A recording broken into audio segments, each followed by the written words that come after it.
Hello pilots, tudo bem? Tranquilinho?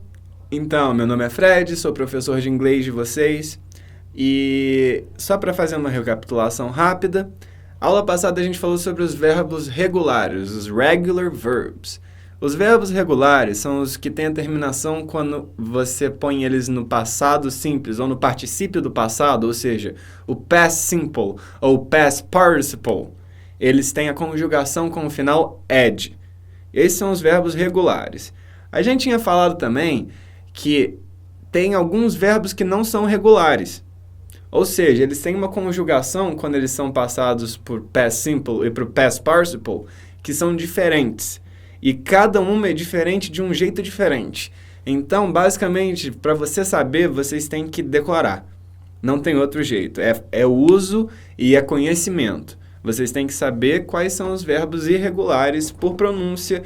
E aí que entra a parte muito importante de aprender inglês, gente. É vocês entenderem que no seu dia a dia o inglês está ao seu redor o tempo todo. Nas músicas do rádio que você ouve, nos filmes que você vê. E às vezes as pessoas escolhem não adicionar isso na vida delas, mas está sempre à disposição. E uma coisa muito importante é você tomar a responsabilidade para si mesmo de aprender o inglês. Porque não é só aqui dentro o inglês. É você se envolver com a cultura em si. Você saber que quanto mais você ouvir e você entender o que está acontecendo, você vai saber reproduzir melhor. Porque os verbos irregulares, galera, você só sabe se você ouviu alguém falar. Ou se você estudou. Um dos dois. E, por exemplo, quanto mais você ouve, quanto mais você presta atenção no que está acontecendo ao seu redor, quanto mais você entende palavra por palavra, não só escuta a música pela batida e deixa as palavras irem embora. Agora que você começou essa vida, essa empreitada de aprender inglês, que não é fácil e é um aprendizado contínuo e para a vida inteira,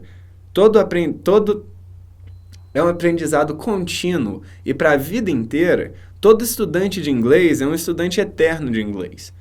Você nunca é o cara mais... Você nunca é o melhor falador de inglês do mundo. Não tem como. Você nunca é o melhor falante de inglês do mundo. Não tem como. Nem os americanos em si falam inglês corretamente quando a gente pensa que eles falam nos filmes de Hollywood. Se você chega lá, no seu dia a dia, é um monte de conjugação de verbo errada, é um monte de palavra que você não entende. Isso é para explicar, gente, que cada um tem o seu próprio jeito de aprender e assimilar uma língua nova. Tem gente que é mais visual, que consegue aprender lendo um livro, consegue aprender vendo um filme. Tem gente que é auditiva, que consegue aprender melhor quando ouve uma música, quando ouve uma pessoa falando com ela. E tem gente que é mais sensorial, que precisa sentir no peito, sentir alguma coisa e associar esse aprendizado a uma emoção. Descubra você qual o seu tipo de estudante para facilitar a sua própria vida. Porque aprender alguma coisa sempre é uma empreitada, porque é desconhecido. E tudo que é desconhecido dá medo. A questão é que o inglês em si, ele é uma língua global por ser uma língua simples. Você fala muita coisa falando muito pouco. Você vai ver que a quantidade de siglas em inglês é muito grande, porque ela é uma língua compacta.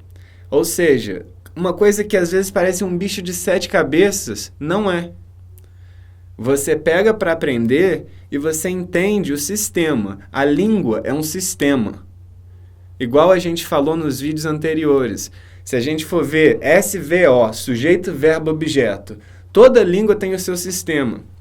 E você tem que entender qual é o sistema da língua inglesa em si, para você poder adquirir o máximo de conhecimento e aproveitar o máximo do seu tempo de estudo.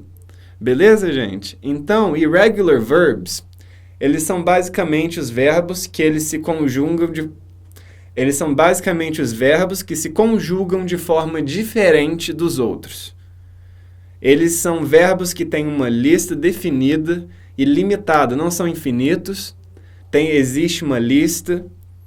Se vocês procurarem, vocês acham a lista de verbos irregulares, ela é grandinha, vocês não vão conseguir decorar todos de cara. A questão é que você, quando começa a pegar o ouvido para o negócio, vocês começam a entender e começa a soar errado. Por exemplo, vamos pegar a palavra que com certeza é a palavra mais importante para vocês. Fly, voar. Como é que você conjuga ela no particípio do passado ou no passado simples? Past simple e past participle. É simples. Você não pode colocar flyed. Isso não existe. Não existe flyed. He flied in yesterday. Está totalmente errado. Quando a gente vai conjugar o verbo fly no passado simples, a gente tem que conjugar ele como flew. Ou seja, seria o F, o L, o E e o W. Flew. He flew in from London yesterday. Ele veio de Londres ontem. Quando a gente traduz para o português, ele não tem uma palavra exata. Por exemplo, seria ele veio de avião de Londres ontem. Mais ou menos, não fica tão correspondente assim. Então, quando você coloca he flew in, primeiro, é um compound verb, prepositional, porque ele está juntando um verbo e uma preposição. He flew in. E como você pode ver, só o verbo que flexionou. O in não mexe. Flew é o passado de fly. To fly seria o infinitivo. Flew seria no passado. Então, basicamente, se você não souber isso, por exemplo, se você nunca tiver visto um filme de aviação em inglês, você poderia chegar e falar flyed. Isso é um erro que é agramatical. É um erro agramatical, ou seja, a pessoa vai ouvir isso, um americano vai arranhar o ouvido dela. Flied. Ainda mais vindo de um piloto. Que é esperado que tenha um nível um pouco maior de conhecimento para pelo menos poder conjugar um verbo de uma maneira correta, ainda mais os verbos ligados à aviação em si. Quando você conjuga o verbo fly de uma maneira errada, imagina você está falando para uma torre de comando, para o seu copiloto, que muitas vezes você nem conhece, você acaba de conhecer naquele dia, e ele não fala a sua língua. Você tem que saber se comunicar de uma maneira efetiva, porque falar inglês de uma maneira efetiva reflete na sua persona profissional. Quando você conjuga as palavras de um jeito certo, quando você consegue capitalizar em cima do seu inglês, você se torna um profissional mais valorizado. A pessoa que fala flied, errado, flyed, errado, e a pessoa que fala flew, essas duas pessoas têm dois valores muito diferentes para uma empresa. Porque uma pessoa se deu o trabalho de estudar a língua, se deu o trabalho de entender que a aviação em si, ela é baseada na língua inglesa. E essa pessoa que está falando flyed não entendeu isso, não conseguiu entender. E isso gera uma valorização profissional para o piloto em si, dentro da companhia, dentro da profissão. Então, é muito importante que vocês tenham conhecimento dos verbos irregulares, porque os verbos irregulares são fáceis. Você ouve, você pensa, você faz sentido. Você faz uma associação. Quando você pega o ouvido, você faz uma associação direta. Flyed, não tá legal, não tá certo. Qual que é a conjugação certa? Flew. E se você for colocar no particípio do passado, fica flown, que é mais complicado ainda. Seria o F, o L, o O, o W e o N. Isso você vai falar, por exemplo, se eu quisesse falar que algum tipo de produto veio da China ontem de avião, veio ontem à noite de avião algum produto da China.